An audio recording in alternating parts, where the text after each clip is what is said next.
ঈদের আগেই চালু হবে ফ্যামিলি কার্ড। আন্তঃমন্ত্রণালয় বৈঠকের সিদ্ধান্ত। প্রধানমন্ত্রীর সঙ্গে ৩ বাহিনী প্রধানের সাক্ষাৎ। শনিবারও অফিস করবেন তারেক রহমান। বাংলাদেশের নতুন প্রধানমন্ত্রীকে মার্কিন প্রেসিডেন্টের অভিনন্দন। সম্পর্কের অগ্রগতি বজায় থাকার আশা। মেরুদণ্ড সোজা রেখে সবার সঙ্গে বন্ধুত্ব করবে ঢাকা। শিক্ষা কারিকুলাম রিভিউ করবে সরকার। বদলি বাণিজ্যের বিরুদ্ধে কঠোর হুঁশিয়ারি মন্ত্রীর। ইংলিশ মিডিয়ামকেও আনা হবে সরকারি নিয়ম নীতির আওতায়।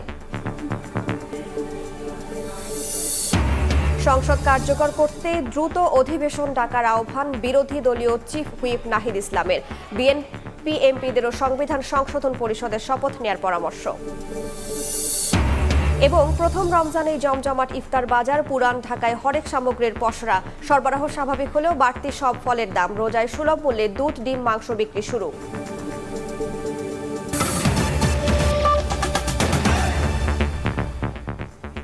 সময় সংবাদের সঙ্গে আছে আমি রাইসা জান্নাত। দ্বিতীয় দিনের কর্মদিবসেও সচিবালয়ে কর্মব্যস্ত সময় পার করলেন প্রধানমন্ত্রী তারেক রহমান। ঈদের আগেই পাইলট প্রকল্প হিসেবে দেয়া হবে ফ্যামিলি কার্ড।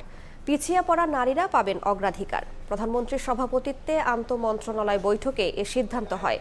এদিকে সরকারি ছুটির দিন শনিবার সচিবালয়ে অফিস করবেন প্রধানমন্ত্রী। রোজার প্রথম দিন, সরকার প্রধানের দ্বিতীয় দিনের কর্মদিবস। বৃহস্পতিবার সকাল ৯টার কিছু পরে সচিবালয়ের নিজ দফতরে হাজির হন প্রধানমন্ত্রী তারেক রহমান। দিনের শুরুতেই প্রধানমন্ত্রীর সঙ্গে বিভিন্ন গোয়েন্দা সংস্থার প্রধান ও পরে ৩ বাহিনীর প্রধান সৌজন্য সাক্ষাৎ করেন। বেশ কিছুক্ষণ ধরে চলে এই বৈঠক। পরে বেলা 11:30টায় ফ্যামিলি কার্ড বিতরণের কর্মপরিকল্পনা নিয়ে আন্তঃমন্ত্রণালয়ে বৈঠক করেন তারেক রহমান। ১.৫ ঘন্টার বৈঠক শেষে একে একে বেরিয়ে আসেন মন্ত্রী প্রতিমন্ত্রীরা। তারা জানান, ঈদের আগেই ফ্যামিলি কার্ড বিতরণের কার্যক্রম শুরু করতে চায় সরকার। ফ্যামিলি কার্ডের ইস্যুর বিস্তারিত উল্লেখ আছে, সেটা কার্যকর কিভাবে করবে সেটা নিয়ে আজ আলোচনা হয়েছে। ঈদের আগেই পাইলট প্রজেক্ট হিসাবে চালু হবে। মন্ত্রীরা বলেন, ফ্যামিলি কার্ডে শুরুতে আর্থিক সহায়তা দেবে সরকার। দরিদ্রদের সহায়তার মধ্য দিয়ে শুরু হলেও পর্যায়ক্রমে সব নারীকে এই কার্ডের আওতায় আনা হবে। এ লক্ষ্যে ইতিমধ্যে অর্থমন্ত্রীর নেতৃত্বে একটি কমিটি করা হয়েছে বলেও জানান মন্ত্রীরা। পর্যায়ক্রমে দেশের প্রায় ৫ কোটি ফ্যামিলিতে আমরা ফ্যামিলি কার্ড দিব। আমরা সেটাকে মাথায় রেখেই বাস্তবায়নযোগ্যভাবে শুরু করব। মূলত টাকার পরিমাণের চাইতেও সমস্ত নারীকে ফ্যামিলি কার্ডের নেটওয়ার্কের মধ্যে আনাটাই আমাদের একটা প্রধান লক্ষ্য। মধ্যস্বত্বভোগী থাকবে না, কোনো ধরনের রেফারাল কেউ থাকবে না, সরাসরি তাদের হাতে পৌঁছে দেওয়ার জন্য সবচেয়ে লেটেস্ট আইটি মাধ্যম সেটা ব্যবহার করব। দুপুর 2টার দিকে বৃক্ষরোপণ ও খাল খনন নিয়ে আরও একটি আন্তঃমন্ত্রণালয় বৈঠকে বসেন প্রধানমন্ত্রী। বৈঠক শেষে বিভিন্ন বিষয় সম্পর্কে গণমাধ্যমকে অবহিত করেন মন্ত্রীরা। খাল খনন কর্মসূচিটা করতে হলে এটা একটা চারটা মিনিস্ট্রির একটা কনসার্ন, এবং কবে নাগাদ আমরা শুরু করতে পারবো এটা আমরা এই সপ্তাহে বসে পরবর্তী সপ্তাহে বসে সিদ্ধান্ত নিব। এবং সিদ্ধান্তটা খুবই গুরুত্বপূর্ণ এই কারণে যে এই কাজটা আমাদেরকে 180 দিনের মধ্যে শুরু এবং ম্যাক্সিমামটা করতে হবে। প্রধানমন্ত্রী কার্যালয় এবং যমুনার মেরামত কাজ শেষ না হয় আগামী কয়েকদিন সচিবালয়ে অফিস করবেন প্রধানমন্ত্রী তারেক রহমান। শনিবার ছুটির দিনও সচিবালয়ে অফিস করবেন তিনি। আতিকুর রহমান তমাল, সময় সংবাদ, ঢাকা। নবনির্বাচিত প্রধানমন্ত্রী তারেক রহমানকে অভিনন্দন জানিয়েছেন মার্কিন প্রেসিডেন্ট ডোনাল্ড ট্রাম্প। দ্বিপাক্ষিক বাণিজ্য সম্পর্কের ইতিবাচক অগ্রগতি বজায় রাখতে তারেক রহমানের সহযোগিতা প্রত্যাশা করেন তিনি। 18 ফেব্রুয়ারি ট্রাম্প স্বাক্ষরিত এই অভিনন্দন বার্তায় মার্কিন জনগণের পক্ষ থেকে ঐতিহাসিক নির্বাচনে বিজয়ী হওয়ায় প্রধানমন্ত্রীকে শুভেচ্ছা জানানো হয়। চিঠিতে বলা হয়, ঢাকা ওয়াশিংটন অংশীদারিত্ব পারস্পরিক শ্রদ্ধা ও অভিন্ন স্বার্থের ভিত্তিতে গড়ে উঠেছে।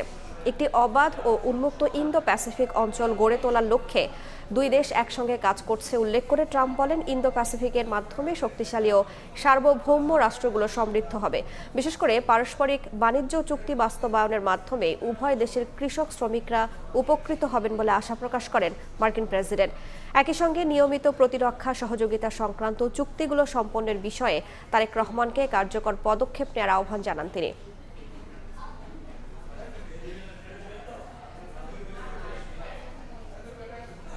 শিক্ষা মন্ত্রণালয়ে কোনো বদলি বাণিজ্য এবং সিন্ডিকেট চলবে না বলে হুঁশিয়ারি দিয়েছেন শিক্ষামন্ত্রী এহসানুল হক মিলন। সকালে সচিবালয়ের সংবাদ সম্মেলনে একথা বলেন তিনি। জানান, শিক্ষা খাত আধুনিকায়নে কারিকুলাম রিভিউ করবে সরকার। ক্লাস পরীক্ষা বাদ দিয়ে শিক্ষকদের রাজনীতি চলবে না বলেও জানান তিনি। এ সময় শিক্ষা প্রতিমন্ত্রী ববি হাজ্জাজ বলেন, শিক্ষা নিয়ে রাজনীতি করবে না সরকার।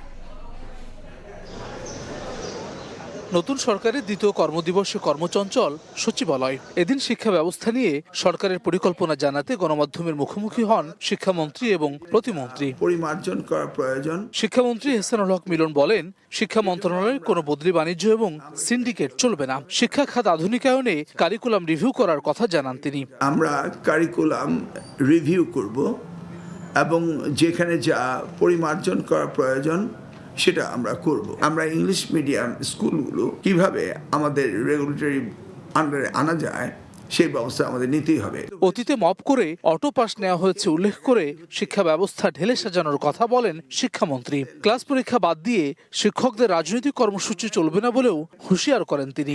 আমরা যদি এই ধরনের বদলি কোনো অসামঞ্জস্য থেকে থাকে ওগুলিকে আমরা দেখব।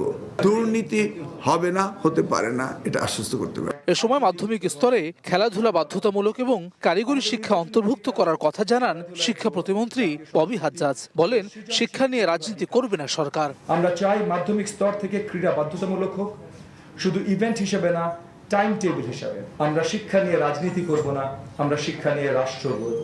মন্ত্রণালয়ের কার্যক্রম অ্যাপের আওতায় আনার কথা জানানো হয় সংবাদ সম্মেলনে। সার্টিফিকেট নয়, সক্ষমতা। হাসান ওয়ালি, সময় সংবাদ, ঢাকা। সড়কে শৃঙ্খলা ফেরাতে অগ্রাধিকার ভিত্তিতে কাজ করার অঙ্গীকার করেছেন সড়ক, রেল ও নৌ পরিবহন মন্ত্রী শেখ রবিউল আলম।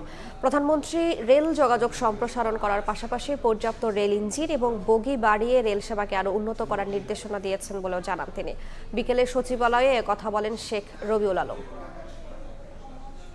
উনি বলেছেন উনি রেলটার উপর খুব গুরুত্ব দিয়েছেন এবং অন্যান্য আমাদের মন্ত্রণালয়ে যে সমস্ত জায়গাগুলিতে কাজ করার সুযোগ আছে উনি জ্ঞাত আছেন। সে ব্যাপারে আমাদেরকে দ্রুততম সময়ের মধ্যে প্রয়োজনীয় পদক্ষেপ নিতে নির্দেশ দিয়েছেন। রেলের সেবা এটা প্রতিষ্ঠিত করতে চান, আবার প্রসারিত করতে চান। ঈদের ছুটিটা যদি একটু বড় হয় তাহলে ম্যানেজমেন্টটা খুব ইজি হয়ে যায়, আর ঈদের ছুটি একেবারে যদি ওরকম সংকীর্ণ হয়ে যায় তাহলে এই মানুষের চাপ নেওয়াটা একটু কঠিন হয়ে যায়।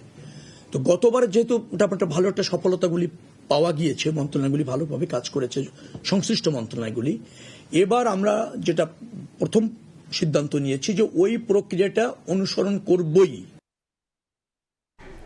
মেরুদণ্ড সোজা রেখে সব দেশের সঙ্গে বাংলাদেশ বন্ধুত্ব বজায় রাখবে বলে মন্তব্য করেছেন পররাষ্ট্র প্রতিমন্ত্রী শামা ওবায়েদ। তিনি বলেন, এখন থেকে বাংলাদেশকে ভিন্ন নজরে দেখতে হবে বিশ্বকে। বৈদেশিক সব চ্যালেঞ্জ এবং ইস্যু জনগণের স্বার্থ মাথায় রেখে সমাধান করা হবে বলেও জানান পররাষ্ট্র প্রতিমন্ত্রী। বৃহস্পতিবার সকালে দায়িত্ব গ্রহণের পর প্রথমবারের মতো পররাষ্ট্র মন্ত্রণালয়ে আসেন ডক্টর খলিলুর রহমান এবং শামা ওবায়েদ ইসলাম। মন্ত্রী ও প্রতিমন্ত্রীকে ফুল দিয়ে অভিনন্দন জানান কর্মকর্তারা। উপস্থিত ছিলেন পররাষ্ট্র সচিব আসাদ আলম সিয়াম। মন্ত্রণালয়ের জ্যেষ্ঠ কর্মকর্তাদের সঙ্গে বৈঠকে বসেন নতুন পররাষ্ট্রমন্ত্রী এবং প্রতিমন্ত্রী। একই দিন দুপুরে গণমাধ্যম কর্মীদের প্রশ্নের জবাবে পররাষ্ট্র প্রতিমন্ত্রী বলেন, সব দেশের সঙ্গেই মেরুদণ্ড সোজা রেখে চ্যালেঞ্জ এবং বিবদমান ইস্যুর সমাধান করবে নতুন সরকার। জানান, নতুন গণতান্ত্রিক সরকারকে ভিন্ন নজরে দেখতে হবে বিশ্বকে। দল, মত, ধর্ম, বর্ণ এবং আমাদের বিরোধী যারা যারা নির্বাচন করেছে এই নির্বাচনে সকলকে সাথে নিয়ে, আমাদের সিভিল সোসাইটি আছে, সকলকে সাথে নিয়ে আমাদের সিদ্ধান্তগুলো আমরা আমাদের মেরুদণ্ড শক্ত করে আমরা সামনের দিকে এগোতে চাই। বাংলাদেশকে সবার ভিন্ন নজরে দেখতে হবে। ভিসা বন্ধের ব্যাপারে পররাষ্ট্র মন্ত্রণালয় কাজ করছে জানিয়ে শামা ওবায়েদ বলেন, শেখ হাসিনাকে দেশে ফেরত আনার চলমান প্রক্রিয়া এগিয়ে নেবে তার মন্ত্রণালয়। সেটা নিশ্চয়ই পররাষ্ট্র মন্ত্রণালয় দেখবে। সেটা যে চলমান আছে প্রক্রিয়া তো চালিয়ে নিয়ে যেতে হবে। পররাষ্ট্র মন্ত্রণালয় ভিসার ব্যাপারে অবগত আছি, আমরা এটা নিয়ে কাজ করছি। প্রথমবারের মতো মন্ত্রণালয় পররাষ্ট্র মন্ত্রী এবং প্রতিমন্ত্রীর ঊর্ধ্বতন কর্মকর্তাদের সঙ্গে সাক্ষাৎ শেষে গণমাধ্যমে জানালেন, মেরুদণ্ড সোজা রেখে সব দেশের সঙ্গে বন্ধুত্বপূর্ণ সম্পর্ক বজায় রাখতে চায় ঢাকা। এক্ষেত্রে দেশের জনগণের স্বার্থ সবার আগে বিবেচনায় আনা হবে। শাতিলা শারমিন, সময় সংবাদ, ঢাকা। সংসদ কার্যকর করতে দ্রুত অধিবেশন ডাকার আহ্বান জানিয়েছেন বিরোধী দলীয় চিফ হুইপ ও জাতীয় নাগরিক পার্টির আহ্বায়ক নাহিদ ইসলাম। এর আগেই বিএনপি সংসদ সদস্যদের সংবিধান সংস্কার পরিষদের শপথ নেওয়ার দাবি জানান তিনি। গণভোটের রায়কে কোনোভাবে বাতিল করা হলে সরকারের বৈধতা নিয়েও প্রশ্ন উঠবে বলে দাবি করেন নাহিদ ইসলাম। উপস্থিত আছেন জাতীয় নাগরিক পার্টির সম্মানিত। দেশের সমসাময়িক পরিস্থিতি নিয়ে জরুরি সংবাদ সম্মেলনের ডাক দেয় জাতীয় নাগরিক পার্টি এনসিপি। বৃহস্পতিবার দুপুরে রাজধানীতে দলের কেন্দ্রীয় কার্যালয়ে অনুষ্ঠিত ব্রিফিংয়ে উপস্থিত হন জাতীয় সংসদের নবনির্বাচিত বিরোধী দলীয় চিফ হুইপ ও দলের আহ্বায়ক নাহিদ ইসলাম। রাজনৈতিক ইস্যু এবং নির্বাচনের ফলাফলে কারচুপির অভিযোগ করলেও দেশের স্থিতিশীলতার স্বার্থে ফল মেনে নিয়েছেন বলেও জানান নাহিদ। সংসদ কার্যকর করতে দ্রুত অধিবেশনের আহ্বান বিরোধী দলীয় চিফ হুইপের। নির্বাচনের ফলাফলে কারচুপি হয়েছে এবং সেগুলো সত্ত্বেও আমরা গণতন্ত্রের স্বার্থে, আমরা দেশের স্থিতিশীলতার স্বার্থে আমরা এই নির্বাচনের ফলাফল বলা চলে মেনে নিয়ে আমরা সামনের দিকে এগোতে দিয়েছি। আমরা সরকারি দলের প্রতি আহ্বান জানাচ্ছি দ্রুত সময়ের মধ্যে জাতীয় সংসদকে কার্যকর করতে সে অধিবেশন ডাকা হোক। ভুল ব্যাখ্যা দিয়ে বিএনপি সংসদ সদস্যরা সংবিধান সংস্কার পরিষদের শপথ নেননি এমন অভিযোগ করে সংসদের প্রথম অধিবেশনের আগেই বিএনপির এমপিদের সংবিধান সংস্কার পরিষদের শপথ পাঠ করার আহ্বান জানান নাহিদ। বলেন, গণভোটের রায় কার্যকর না হলে সরকারের বৈধতাকেও প্রশ্নবিদ্ধ করা হবে। একটি ভুল ব্যাখ্যা দেওয়ার মাধ্যমে, সংবিধানের দোহাই দেওয়ার মাধ্যমে শপথ তারা নেননি, তারা বিরত থেকেছেন। আমরা মনে করি এটি সংস্কারের সাথে প্রতারণা করা হয়েছে। গণভোট বাতিল হয়ে যায় তাহলে কিন্তু এই নির্বাচনও প্রশ্নবিদ্ধ হবে, কারণ এই নির্বাচন আপনি কোন সংবিধান অনুসারে করেছেন। এছাড়াও বিএনপি সরকারের নবগঠিত মন্ত্রিপরিষদে তরুণদের উপেক্ষা করা হয়েছে বলেও দাবি করেন তিনি। শাবাব ওয়াসি, সময় সংবাদ, ঢাকা। রমজানের প্রথম দিনে রাজধানীর বিভিন্ন সড়কে রয়েছে যানজট। সবশেষ পরিস্থিতি জানাতে কারওয়ান বাজারে আছেন সামদানি প্রত্যয়, সরাসরি যাচ্ছে তার কাছে। রমজানের প্রথম দিনেও রাজধানীবাসীর স্বস্তি নেই। আমরা দেখতে পাচ্ছি রাস্তায় আজ যানবাহনের চাপ স্বাভাবিকের তুলনায় অনেক বেশি। রমজানের প্রথম দিনে এই মুহূর্তে আমরা রয়েছি রাজধানীর কারওয়ান বাজার সিগন্যালে। এখানে আমরা যদি একটু দেখাই দর্শক আপনাদেরকে, এই কারওয়ান বাজার থেকে শাহবাগগামী পথ এবং কারওয়ান বাজার থেকে বসুন্ধরাগামী পথ বা কারওয়ান বাজার থেকে ফার্মগেটগামী পথ, হাতিরঝিলগামী পথ, প্রতিটি পথেই প্রচণ্ড যানবাহনের চাপ রয়েছে। আমরা এখানে দেখতে পাচ্ছি অফিস ফেরতা যারা বাড়ির পথে যাচ্ছেন তাদের কিন্তু ভোগান্তি পোহাতে হচ্ছে, দীর্ঘ সময় যানজটে বসে থাকতে হচ্ছে এবং একই সঙ্গে এখানে যারা কর্তব্যরত পুলিশ কর্মকর্তা রয়েছেন তারাও হিমশিম খাচ্ছেন যানবাহনের চাপ মোকাবেলা করতে। একই সঙ্গে আমরা এখানে সাধারণ মানুষদের সঙ্গে কথা বলছিলাম, তারা আমাদেরকে জানাচ্ছিলেন যে রমজানের প্রথম দিন স্বাভাবিকের তুলনায় যানজটটা অনেকখানি বেশি। আজ স্বাভাবিকভাবে স্কুল কলেজ বন্ধ থাকলেও এবং সরকারি অফিসের যে ছুটি সেটিকে এগিয়ে নেওয়া হলেও আজ কিন্তু যানবাহনের চাপ অনেক বেশি, কারণ ইফতারকে কেন্দ্র করে সাধারণ মানুষ সবাই তাদের বাড়িতে যাবার যে প্রবণতা সেটি কিন্তু অনেকখানি বেশি। এর আগে আমরা দেখতে পেয়েছি যে সরকারের পক্ষ থেকেও যানজট নিরসনের জন্য বা রমজানের যে যানজটের পরিস্থিতি সেই পরিস্থিতি নিয়ন্ত্রণ করার জন্য কিন্তু গতকালও যখন মাননীয় প্রধানমন্ত্রী জাতির উদ্দেশ্যে ভাষণ দিয়েছিলেন সেক্ষেত্রে কিন্তু তিনি বলেছিলেন যে এই যে যানজটের যে পরিবেশ আমাদের এই ঢাকা শহর সহ সারা বাংলাদেশে সেটিকে মোকাবেলা করতে সরকার কাজ করবেন। এবং আজও আমরা দেখেছি সড়ক পরিবহন ও সেতুমন্ত্রী যানজট নিয়ে কথা বলেছেন। এই ছিল ঢাকার ট্রাফিক পরিবেশ নিয়ে আমার কাছে সবশেষ। সরাসরি যুক্ত ছিলাম রাজধানীর কারওয়ান বাজারে। দেখছেন সময় সংবাদ। সরবরাহে নেই কোনো ঘাটতি, কিন্তু অদৃশ্য কারণে বাজারে বেড়েই চলেছে পণ্যের দাম। খেজুর আমদানিতে বড় ধরনের কর ছাড় সহ ব্যবসায়ীদের নানা সুবিধা দেওয়া হলেও সুফল পাচ্ছেন না ভোক্তারা। বাংলাদেশ ব্যাংক বলছে ডাল, চিনি, ছোলা, তেলও পর্যাপ্ত আমদানি হয়েছে। এরপরও কেউ কৃত্রিম সংকট তৈরির চেষ্টা করলে কঠোর ব্যবস্থা নেওয়ার হুঁশিয়ারি বাণিজ্য মন্ত্রণালয়ের। সেলিয়া সুলতানার রিপোর্ট। মুসলিম বিশ্বের জন্য রমজান আনন্দ আর একই সাথে পবিত্রতা, আত্মশুদ্ধি, সংযমের বার্তা দিলেও খেজুরের বাজারে তা যেন হাওয়া। ক্রেতার কাছে এটি এখন ন্যায় পরায়ণতা, অভাব বা সহানুভূতিহীন বাজার। সেপ্টেম্বর থেকে ডিসেম্বর পর্যন্ত 4 মাসে গত বছর যেখানে ৩,১৮৪ মেট্রিক টন খেজুর আমদানি হয়েছে, সেখানে এবার ৯,৩০১ মেট্রিক টন খেজুর আমদানি করেছেন ব্যবসায়ীরা। কিন্তু ক্রেতাদের বাজারের অভিজ্ঞতা অসহনীয়। বাংলা খেজুর আর কি, যারা সবাই মানুষ খাইতো, ওই খেজুরটা এবছর হচ্ছে 200 টাকা, যেটা আমাদের 185 টাকা 90 টাকা কিনে আনতে হয়। তো ওটা ছিল গেছে বছর ছিল হচ্ছে 150 টাকা। যদি না কমে তাহলে কষ্ট তো আগের মতোই থেকে যাবে এবং কষ্টের কোনো সীমা থাকবে না। আমদানি হিসেবে যে নিত্যপণ্যের বাজার স্থিতিশীল রাখতে রমজানে প্রয়োজনীয় পণ্য আমদানির এলসি স্থাপনে তথ্যে দেখা যায় দেশে পর্যাপ্ত মজুদ থাকায় ডাল, চিনি, পেঁয়াজ, রসুনে 11 থেকে 93% পর্যন্ত আমদানি হ্রাস পেয়েছে। অন্যদিকে চাহিদার তুলনায় 1 থেকে 36% আমদানি বেশি হয়েছে আদা, ছোলা ও ভোজ্য তেল। এরই মধ্যে বাজারে আমদানি খেজুর ঢুকেছে 192% বেশি। জানুয়ারি পর্যন্ত আরও 49,600 মেট্রিক টনের বেশি খেজুর আমদানির এলসি আছে পাইপলাইনে। পর্যাপ্ত পরিমাণ পণ্য আমদানি করা আছে এবং মজুদ আছে। এখন মজুদকৃত পণ্যগুলো ডিস্ট্রিবিউশন যদি যারা আমদানি করেছে তারা সঠিকভাবে করে ফেলে, তবে আশা করি কোনো পণ্যের কোনো ঘাটতি থাকবে না। সরকারি দফতরের তথ্য বলছে ট্রেড অ্যাসোসিয়েশনের অনুরোধে এবার খেজুর আমদানিতে শুল্ক 25% থেকে কমিয়ে 15% করে এনবিআর। অগ্রিম আয়কর 10% থেকে কমিয়ে আনা হয় 3%। আগাম করের 5% পুরোপুরি বাতিল হয়। ফলে বড় ধরনের মওকুফের পরও কৃত্রিম সংকট তৈরি করে বাজার অসহনীয় করলে কঠোর ব্যবস্থা নেওয়ার কথা জানিয়েছে বাণিজ্য মন্ত্রণালয়। সরকারি সদিচ্ছার ব্যাপারটা সিন্ডিকেট যারা করে তারা জেনে গেছে এবং তারা সেই একত্রে থাকলেও সিন্ডিকেটের আচরণটা করবে না, এটা আমরা আশা করি। যদি করে তাহলে সরকার ব্যবস্থা নেবে, যথাযথ ব্যবস্থা নেবে এবং সেটা শক্ত ব্যবস্থা হবে। বাজার মনিটরিং এবার আরও জোরদার হচ্ছে জানিয়ে বাণিজ্য সচিব জানান, প্রশাসন ও আইনশৃঙ্খলা বাহিনীর সমন্বয়ে তৈরি টিম তৎপর থাকবে বাজারে। ক্রেতারা অভিযোগ জানাতে পারবেন প্রতিযোগিতা কমিশন ও ভোক্তা অধিকার সহ দপ্তরগুলোতে। সেলিয়া সুলতানা, সময় সংবাদ, ঢাকা।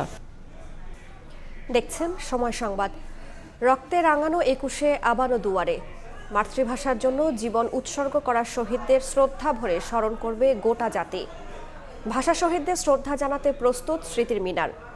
রংতুলির আঁচড়ে রঙিন হচ্ছে শহীদ বেদি। কেন্দ্রীয় শহীদ মিনার এলাকায় নেওয়া হচ্ছে কয়েক স্তরের নিরাপত্তা। রাজধানীর হৃদয়ে দাঁড়িয়ে থাকা এই শহীদ মিনার এখন যেন এক কর্মযজ্ঞের কেন্দ্র। ক্ষতিগ্রস্ত অংশ মেরামত, নতুন রঙের প্রলেপ, বেদির চারপাশে পরিচ্ছন্নতার ছোঁয়া, সবই যেন শেষ মুহূর্তের ব্যস্ততা। কিছু রং বাকি আছিল, ওই জায়গাটা পরিষ্কার করেছি। প্রায় 20 জনের মতন আমরা কাজ করতে আছি। ঝাড়ু দিলাম।